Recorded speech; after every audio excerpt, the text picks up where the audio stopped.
On bavardait aussi. Ah, surtout le lundi. Le lundi, le lavoir, il était plein. Et qu'est-ce qui se racontait au lavoir?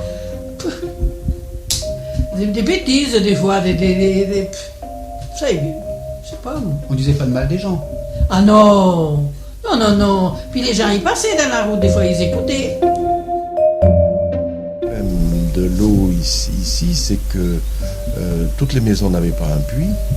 Et bon, moi je me rappelle, ma mère, pour faire la soupe, elle cherchait les trous d'eau, en plein été je parle, elle cherchait les trous d'eau pour récupérer un plein seau d'eau et s'en servir.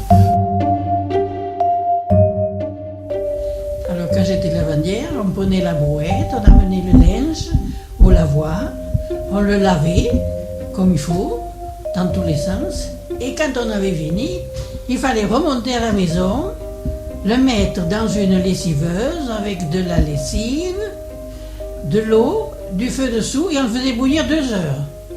Il fallait redescendre pour le rincer. Le rincer comme il faut et l'écarter. Même qu'il fasse bien froid, il fallait l'écarter.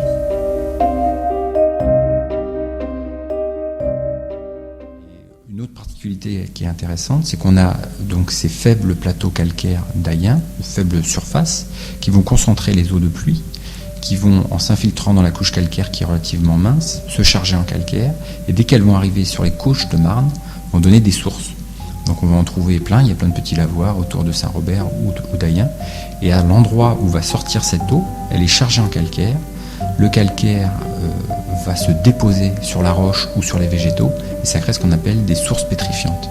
Et c'est une originalité très importante de ces buttes témoins du pays d'Ayen, qu'on retrouve pas ailleurs dans le Limousin. Ça existe que là.